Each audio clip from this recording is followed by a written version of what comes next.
इस देश के अंदर बाबा जय गुरुदेव जी महाराज के द्वारा सत्संग जारी किया गया। यही बनारस से सत्संग की शुरुआत हुई और धीरे धीरे यह सत्संग पूरे हिंदुस्तान में लोगों के समझ में आने लगा। और जब सत्संग समझ में आने लगा तो सत्संग के लिए लोग 100-100, 200 किलोमीटर, 500, 1000 किलोमीटर लोग सत्संग सुनने के लिए जाने लगे। 1952 से इस देश में सत्संग की शुरुआत बाबा जय गुरुदेव जी महाराज के द्वारा की गई और 1952 में ही हरिहर महतो का जन्म हुआ। इसी देश के अंदर ये आपका वैशाली जिला और भगवानपुर क्षेत्र में उनका 1952 को उनका जन्म हुआ। जैसे हमारा आपका जन्म हुआ वैसे हरिहर महतो का भी जन्म हुआ। वैसे खेलते कूदते हुए धीरे धीरे समय निकलता गया और जब समय आया तो उनका शादी विवाह, बाल बच्चे हुए, रोजी रोजगार के माध्यम से बच्चों का पालन पोषण करते हुए और पूर्व जन्म का पुण्य प्रताप था। क्योंकि गोस्वामी जी कहते कि पूर्व पूर्ण बिन मिल ही न संता। जीवन में दो ऐसे उपकार होते हैं जो संत जीवन में मिलते हैं। अरे देखो, यहाँ भी रिश्तेदारी मेहमानी में बहुत से लोग आए लेकिन उनको सत्संग नहीं मिला, सत्संग का सौभाग्य नहीं। बैठ करके आपस में बात करते और यहाँ सत्संग हो रही सुनते नहीं। और सत्संग सुनने के लिए लोग 50-50 किलोमीटर से आए हैं कि चलेंगे तो पूर्व पूर्ण बिन मिले ही न संता। पूर्व जन्म का पुण्य प्रताप जिस जीव के ऊपर होता है। अरे आप देखो, ये सावन के महीने में बहुत दूर हो जाएगा, काफी लोग भक्ति में सराबोर, हर जगह पुण्य का काम, बाकी लोग का उपकार, सेवा, पुण्य का काम लोग कर रहे हैं। उसमें भी आज सोमवार, ये तीसरा सोमवार सावन का है। हर जगह इतने मंदिरों में भीड़ है, दान प्रदान, पूजा पाठ और अच्छा दिन का उनका श्राद्ध क्रिया।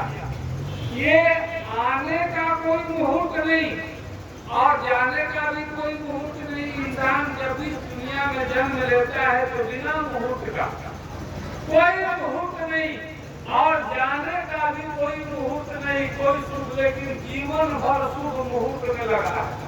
लेकिन यहाँ का ईश्वर का कृपा है कि आज इतने बड़े शुभ मुहूर्त पर उनका अंतिम संस्कार, ये तो किसी का बस का नहीं है, ये तो ईश्वर की कृपा है भाई। आज जिन्हें मरने के लिए भी 24 तारीख का उनका शरीर छूटा यहाँ पर। तो पूर्व जन्म के जिसके पुण्य प्रताप होते हैं, चाहे किसी जाति, किसी संप्रदाय, किसी के यहाँ कहीं भी जन्म हो, हिंदू हो, मुस्लिम हो, सिख हो, ईसाई हो, अमीर हो, गरीब हो, पढ़ा लिखा, अनपढ़, औरत, मर्द, कोई भी हो, वो पूर्व जन्म का यानी जीवन का कर्म जो करता है तो उसमें जो दो कर्म, एक पाप कर्म होते हैं, एक पुण्य कर्म होते हैं। और पाप पुण्य ये दोनों से बाबा जी बचाते। लेकिन पूर्व जन्म का पुण्य जो था, पूर्व पूर्ण बिन मिलहि न संता, असंत संगति संस्कृति का नियंता। असंतों की संगति होती है, वही संस्कृति आना जाना इसकी अंत करती है। एक तो ये रास्ता हुआ। दूसरा रास्ता एक बताया गया कि अब वही भाव भरोसा हनुमंता, अभी हरि कृपा मिल ही नहीं संता। नहीं तो हरि की कृपा जीव के ऊपर हो गया। कोई ऐसा संग सत्संगी मिल गया और उसके चलते प्रभु की कृपा मिल गई और उसके बाद उसको संत मिल गए।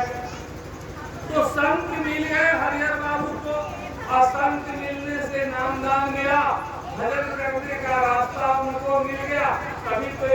सत्संग हो रहा।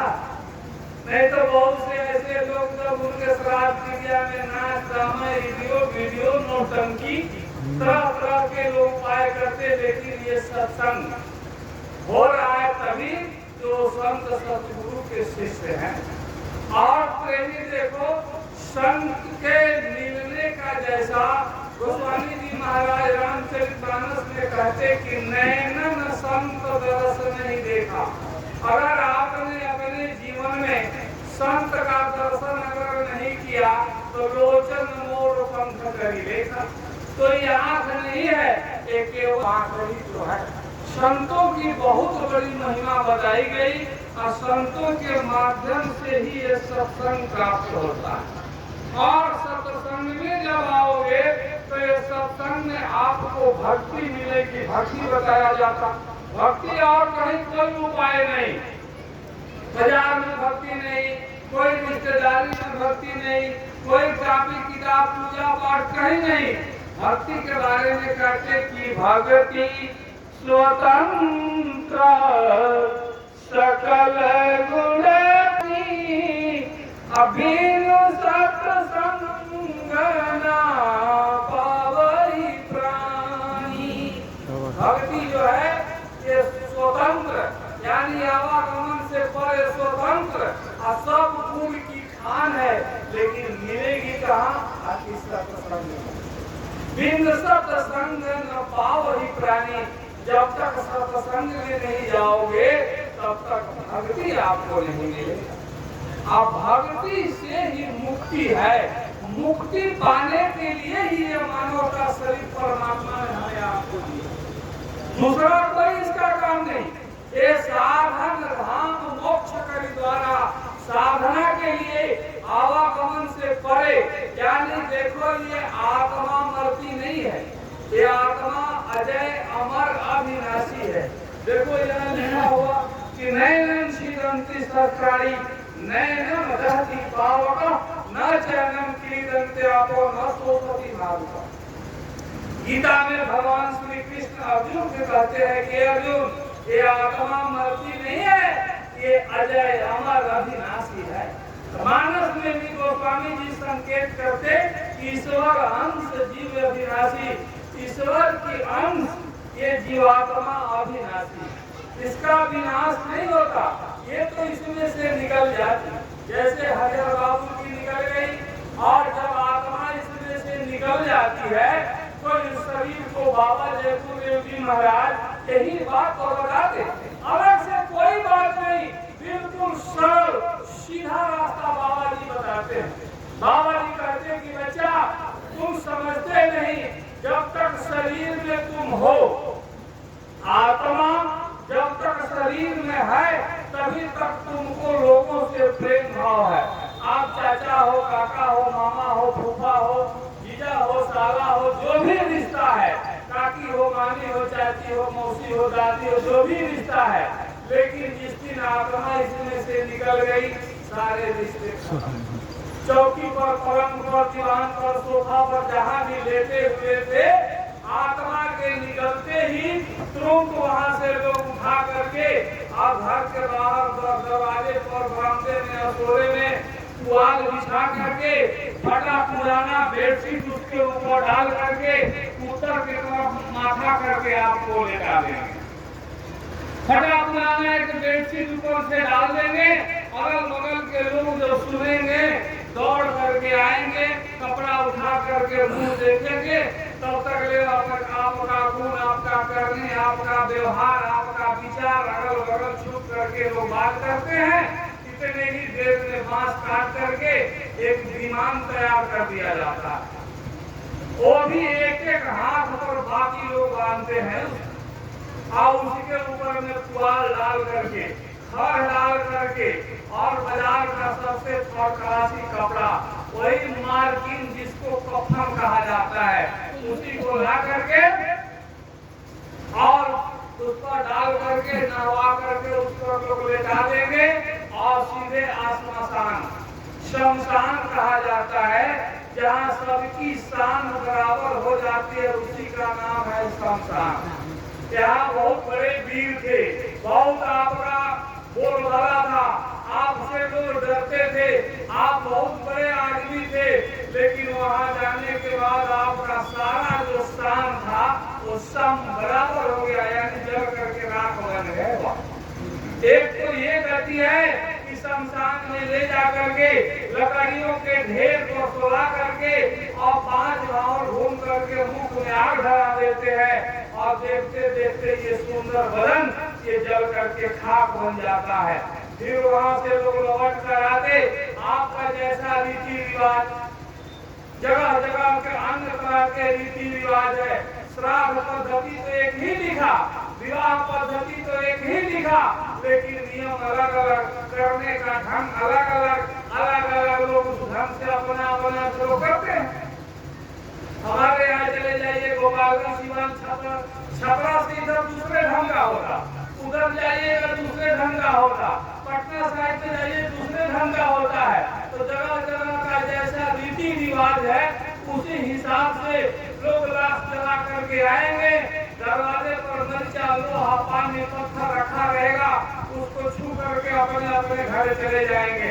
आज से तू मेरे लिए मर्चा से भी चीटा हो गया, आज से मेरे लिए तू लोहा से भी कठोर हो गया, और छू करके चले जाएंगे।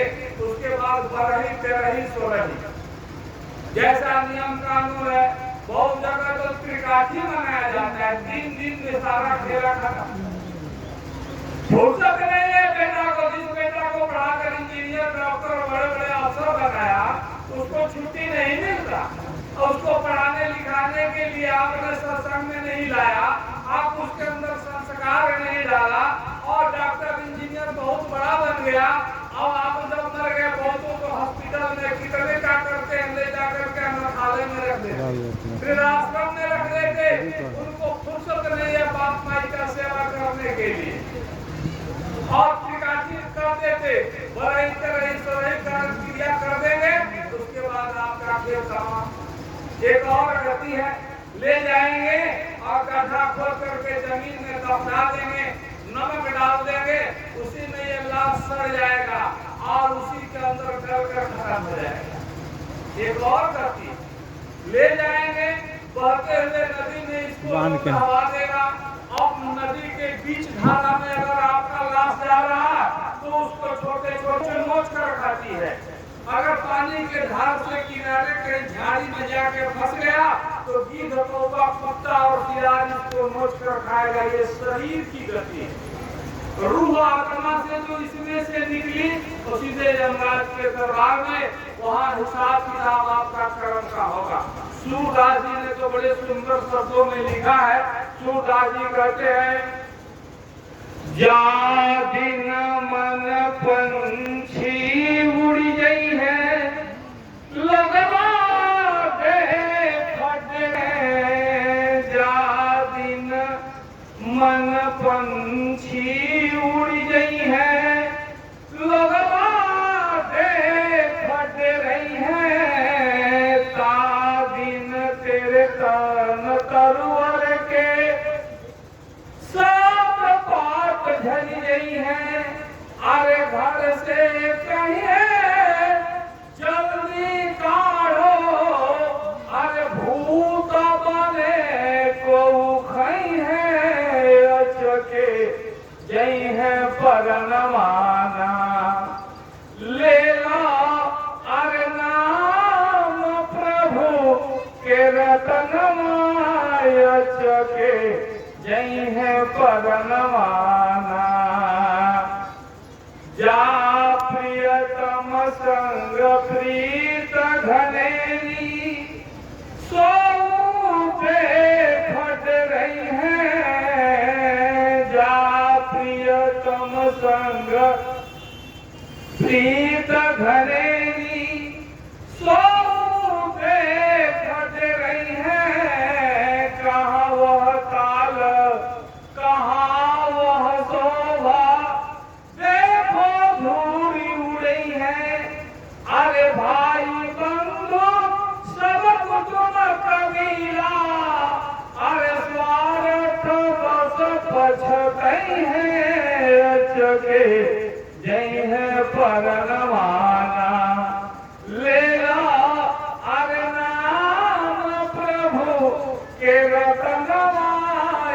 चके यही है परमाना बिन गुरुदेव को नहीं अपने जैसा कीर्ति रही गई है बिन गुरुदेव को नहीं अपने जैसा कीर्ति रही गई है सो तो सुर दूर लभ देवन को सत्संगत महापई है अरे श्वास श्वास में नाम सुमिर लो अरे जन्म मरण छूटी जई है अचके जई है परवाना लेला अरे राम प्रभु के रतनवाय चके जई है परवाना। तो आत्मा इसमें से निकली और सीधे यमराज के दरबार में वहाँ आपका कर्म आपने अच्छा किया बुरा किया पाप किया पुण्य किया जो कर्म तुम करो। बाबा देव जी महाराज इसी बात को बार बार कहते थे कर्म जो करेगा तू उसी को भोग ना भरना। कर्म से डरो और कर्म इतना चिंता कानून है इसे आप बच नहीं सकते। अरे वैसे भगवान के पिता दशरथ जी जो स्वयं भगवान राम जो माने जाते हैं उनके पिताजी थे और पिताजी से एक गलती हो गई जवानी में। जब वो जवानी में थे तो हर आदमी को जवानी में कुछ सीखने का मन में इच्छा होता है। उस समय उन्होंने सप्तभेदी बाण चलाने को सीखा था। शब्दभेदी शब्द को आने की आवाज सुन करके और बाण चलाते थे। उसी समय श्रवण कुमार अपने माता पिता को तीर्थ स्थान पर लेकर के निकले हुए थे। वहीं पर एक तरफ माता जी और एक तरफ पिताजी। अब माता पिता का सेवा भैया देखो जो माता पिता से विमुख होते हैं ना भगवान भी उनका कदर नहीं करते। और बाबा जी हमारे बार बार इस बात पर ध्यान देते थे माता पिता सास ससुर की सेवा आए हैं अतिथियों का सेवा सत्कार। बाबा जी तो इतना करते थे कि दरवाजे पर कोई आए उसे खाली मत जाते कुछ न कुछ दे देना चाहिए। तो माता पिता को कंधे पर लेकर के निकले हुए थे। बच्चे को जगह जगह स्थान का भी एक अपना उसका वैल्यूएशन है। कुछ ऐसा जगह है जहाँ आप जाओगे तो आपका मन बेचैन हो जाएगा। आपका मन करेगा जल्दी यहाँ से भागो। कोई रिश्तेदारी में ही आप जाओ आप मन बना कर गए कि जाएंगे तो 2 दिन वहाँ रुकेंगे और जैसे वहाँ जाओगे लंबा तो उछाल बढ़ जाएगा कि जल्दी भागो यहाँ से। कहीं ऐसा जगह है कि जाओगे 5 मिनट के लिए और ऐसा जगह है कि वहाँ से हटने का मन ही नहीं करेगा। जगह जगह की तो ये श्रवण कुमार को लेकर चले और यही जब आए थे आपके कुरुक्षेत्र में तो उनका मन बदल गया। और जब मन बदला तो वो सोचने लगे कि अरे आँख के नाम में है हाथ पैर तो इनका ठीक है पैदल तो चल सकते हैं तो वही बांगी रह करके और कहे कि पिताजी ऐसा करोगे कि तुम लोगों के यहाँ से पैदल मेरे साथ चल। तो उनके पिताजी संत सतगुरु के शिष्य थे। श्रवण के पिताजी जो थे वो संत सतगुरु के शिष्य थे। तो देखो संत सतगुरु के तो शिष्य बहुत से लोग हैं लेकिन एक अजय बाबू भी संत सतगुरु के शिष्य थे। इनके 4 बच्चे और सभी लोग सत्संगी परिवार के अंदर टोटल और फैमिली सत्संगी है। बहुत ऐसा परिवार है कि पति पत्नी सत्संगी है तो पति बात नहीं मानता। बहुत जगह पति सत्संगी है तो पत्नी नहीं मानता। बहुत से ऐसे लोग हैं सत्संगी रहते हुए अपने बच्चों को कहते हैं कि अभी सत्संग में ले जाने की क्या जरूरत है बड़ा हो तो जाएगा और बड़ा होगा कोई बातें नहीं मान रहा परेशान है। लेकिन बाबा जी कहते छोटे छोटे बच्चों को भी सत्संग में लेके आओ। हम लोग तो बाबा 1997 में जब नाम लिए 98 के बाद जब बच्चे हुए तो छोटे छोटे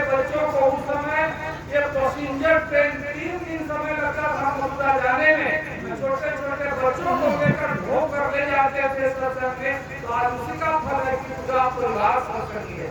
तो बच्चियों को सत्संग में लेकर आओगे तो उसके अंदर संस्कार आएगा, उसके अंदर बढ़िया विचार आएगा, उसके अंदर सद्बुद्धि आएगी। तब बुढ़ापा में आपका सेवा करेगा, तब वो समझेगा कि मेरे माँ है, मेरे पिता है। चाहे वो बच्चियां जहाँ भी जाएगी रिश्तेदारी के अंदर में, वहाँ जाकर के बहुत आपके नाम का रोशन करेगी, अच्छा बनेगी। तो श्रवण के जो पिताजी जो थे वो देखिए ऐसे संत सदगुरु के शिष्य थे श्रवण के पिताजी कि जब श्रवण अपने माता पिता के 3 भाई और जो बड़ा लड़का जब जन्म लिया, आज जब वो लेकर के गए अपने गुरु जी के पास और ले जाकर कहे गुरु जी इसका नामकरण कर दीजिए। नामकरण 16 संस्कार में 5वां संस्कार होता है नामकरण संस्कार। बच्चों के नाम रखने के लिए या तो कोई बढ़िया चरित्रवान बुद्धिमान विद्वान आदमी को बुला करके नाम रखवाया जाता है। वैसे माता पिता का भी अधिकार है और बच्चा को नाम रख देने के लिए।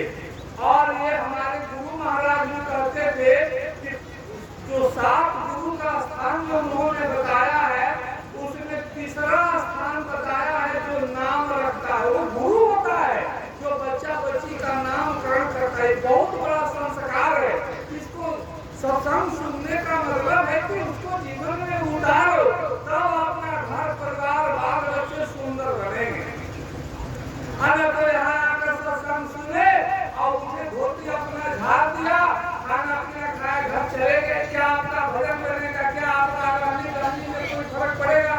यही कारण है कि सत्संग में ध्यान से सत्संग के वचनों को सुनो। कोई बहुत बड़ा वक्ता कोई छोटा वक्ता नहीं होता है। वो तो जो मंच पर बैठता है गुरु महाराज की दया से बोलता है, गुरु महाराज की कृपा से उसकी मुंह की बाणी सब गुरु महाराज की दया और कृपा होती है। तो जब श्रवण के पिताजी जब लेकर के गए गुरु जी के पास, जब कहे कि गुरु महाराज इनका नाम रख लीजिए, इनका नामकरण कर दीजिए, तो गुरु महाराज थोड़े देर मौन हो गए। फिर उसके बाद गुरु महाराज ने कहा कि ऐसा करो इनको ले जाओ और गड्ढा खोद करके और जमीन में इसको बच्चे को डाल देना, नीचे तांबे का पैसा ऊपर तांबे का पैसा और इसको मिट्टी से ढक देना। अवाक हो गए पति पत्नी, क्या गुरु महाराज ये बात कहते हैं? जरा सोचो कि अपने बच्चे को जिंदे गड्ढे में डाल देना साधारण बात है, कहने का बात नहीं, बहुत बड़ा त्याग की बात है। और गुरु के वचन को मान करके गुरु आज्ञा पालन ही तो भक्ति है। उसमें अपना विचार अपना दिमाग अपना कारगर लगा दोगे तो गिर जाओ। गुरु सीढ़ी से उतरे शब्द विहू ना हो, ताको पाव फंसे दिए रोक सके नहीं कोई बचाने वाला नहीं मिलेगा। अगर गुरु के तुम भाव से गुरु के वचन से गुरु के आचार विचार से तुम अलग हो गए तो अपना दिमाग यहाँ लगाया कि गया किसी काम का नहीं। गुरु महाराज ने मैं जितना कहता हूँ तो नहीं करो, अपना बुद्धि अपना दिमाग उसमें लगा तो किस बात का गुरुमुखी है? तो वो मनमुख है तो अपना दिमाग उसके अंदर यूज करता है। तो प्रेमी देखो उस बच्चे को ला करके मिट्टी में वो दबा दिए। फिर 1-1.5 साल के बाद एक और बच्चा जन्म लिया, फिर उसको लेकर गए गुरु जी के पास। अब ये भी धन्यवाद है कि एक बच्चा को अगर ऐसा हो गया तो फिर दूसरे बच्चे को लेकर गुरु के पास गया और जब दूसरे बच्चे को लेकर गए तो गुरु महाराज फिर मौन हो गए। थोड़े देर के बाद गुरु महाराज ने कहा कि जिस बच्चे को ले जाकर दफनाए हो उसी के बगल में इसको भी ले जाकर के तांबे का पैसा नीचे ऊपर करके इसको भी वहीं दफना दिया। फिर आए हो और धन्य औरत पति ने माना कि बच्चा को दे दो और ले जाकर के गड्ढा खोद के जमीन में उसको भी दफना दिया। फिर 1-1.5 साल के बाद तीसरा बच्चा जन्म लिया, फिर उसको भी लेकर गए।